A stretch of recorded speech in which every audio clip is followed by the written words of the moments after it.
विश्वास ये केवल शब्द नहीं, ये वो नींव है जिस पर मनुष्य का जीवन टिका हुआ है।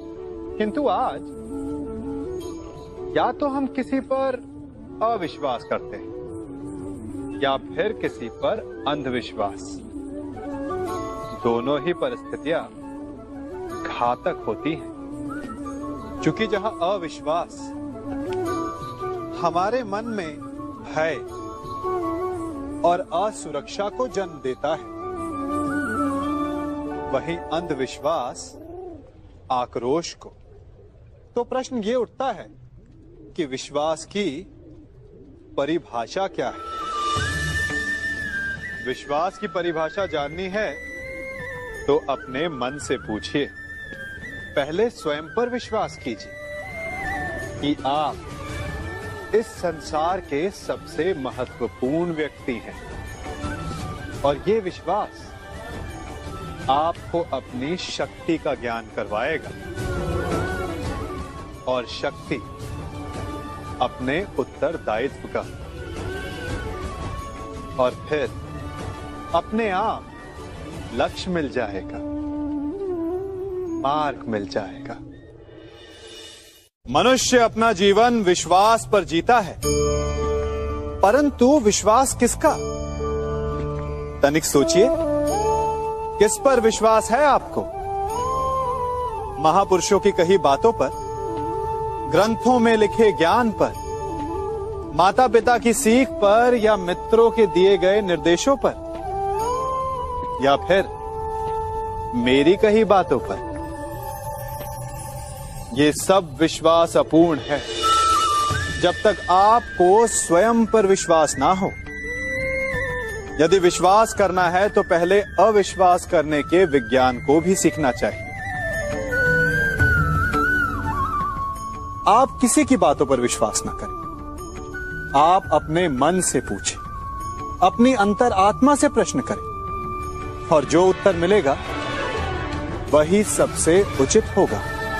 जब आप अपने मन, अपनी अंतरात्मा पर विश्वास करना सीख जाएंगे तो नीति, ज्ञान सब आपके भीतर से स्वतः उमड़ेगा। और यदि आप स्वयं पर ही विश्वास ना कर पाए तो धर्म ग्रंथों में लिखे श्लोक, महापुरुषों की वाणी, माता पिता की सीख या मित्रों का निर्देश कोई भी लाभ नहीं दे पाएगा।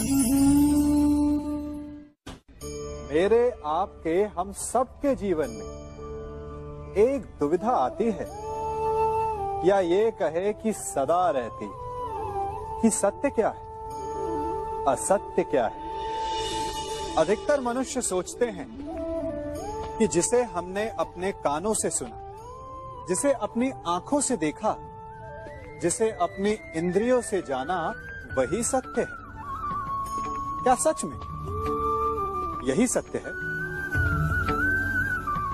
ये भी तो हो सकता है कि जिसे हमने देखा, सुना, जाना, वो असत्य का प्ररूप हो। विचित्र पहेली है ना? तो क्या मन में जो है वो सत्य है?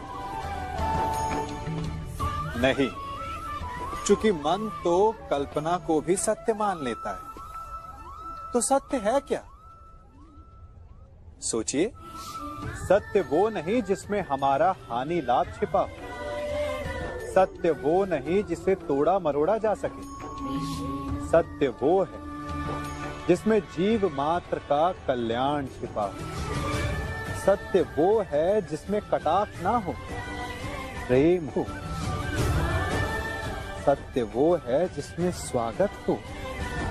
जिस प्रकार शरबत कभी कड़वा नहीं हो सकता, उसी प्रकार सत्य भी तीखा, कटु या चोट पहुंचाने वाला नहीं हो सकता। इसी नाते कभी कभी असत्य भी सत्य का ही एक रूप होता है। मनुष्य सदा भला बुरा, खरा खोटा, सत्य असत्य की बातें करता है। सत्य को अच्छा मानता है और असत्य को बुरा। परंतु क्या आपने कभी ये सोचा कि प्रत्येक वस्तु, प्रत्येक भाव का एक महत्व होता है। दोनों ही एक दूसरे के पूरक होते हैं। यदि काला रंग नहीं होगा तो क्या श्वेत रंग की आभा का अनुभव होगा? यदि असत्य नहीं होगा तो क्या सत्य के महत्ता का ज्ञान होगा? यदि बुरा नहीं होगा तो क्या भले पर आपको विश्वास होगा? कुछ महत्वपूर्ण है तो दोनों के मध्य का संतुलन। बुरी से बुरी वस्तु, समय या भाव, कोई ना कोई स्वयं में शुभ छिपाए रखती है।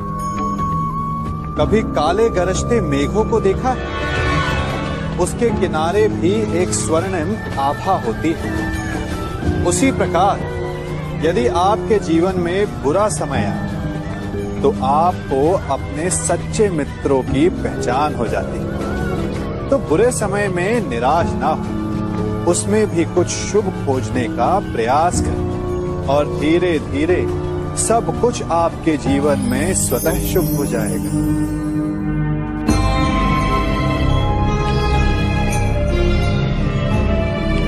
समय सर्वशक्तिशाली है, परंतु सत्य उससे भी अधिक बलवान। हम सब कभी न कभी, कहीं न कहीं, किसी न किसी भय से सत्य को छुपाने का प्रयास करते हैं और यही कहीं न कहीं सबसे बड़ा अधर्म हो जाता है। जिस प्रकार ज्वालामुखी अंधता भूमि का बंधन तोड़कर बाहर आ जाता है, उसी प्रकार सत्य भी एक दिन सामने आ ही जाता है। चूंकि नियति सत्य को समक्ष लाने का मार्ग ढूंढ ही लेती है।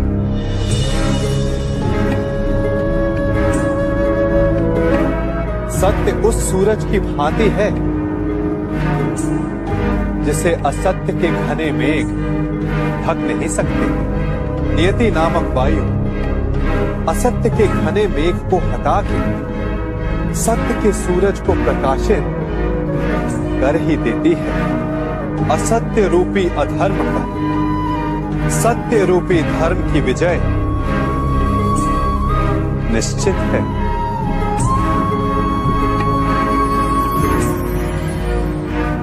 संसार का सबसे बड़ा पाप क्या है? असत्य बोलना, हत्या कर देना, चोरी करना या किसी का अपमान करना। संसार का सबसे बड़ा पाप है किसी निर्बल को सताना, और संसार का सबसे बड़ा दंड भी उस निर्बल के मुख से निकली हाय है। आप देख रहे हैं मैं क्या कर रहा हूं? मैं लौह पिघला रहा हूं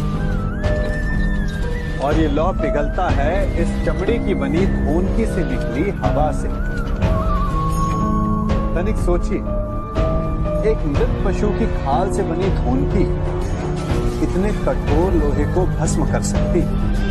ठीक उसी प्रकार आप चाहे जितने भी शक्तिशाली क्यों ना हो, यदि आपने किसी निर्दोष, किसी निर्बल को सताया तो उसके मन से निकली हाय और उसका श्राप आपके जीवन को भस्म कर सकता है। अपराध वो भावना है जिसके कारण संसार में सदा दुख ही व्याप्त रहता है। हम सब अपराधियों से घृणा करते हैं, उन्हें कोसते हैं, परंतु क्या कभी विचार किया है कि कोई भी जन्म से अपराधी नहीं होता? तो ऐसा क्या कारण है कि कोई इतना बुरा बन जाता है कि वो बुराई की सीमाएं ही पार कर जाए? कारण है कामना। यदि कामना पर नियंत्रण ना रखा जाए, यदि कामना को पूर्ण करने के लिए परिश्रम ना किया जाए, तो वो तृष्णा में बदल जाती है, और तृष्णा लालच में, और लालच छल में, और छल करते ही मनुष्य अपराध की ओर अपने पग बढ़ा देता है। इसलिए ये अत्यंत आवश्यक है कि मन की कामनाओं पर नियंत्रण रहे। यदि मन पर नियंत्रण रहेगा तो अपराध पर स्वयं ही नियंत्रण हो जाएगा।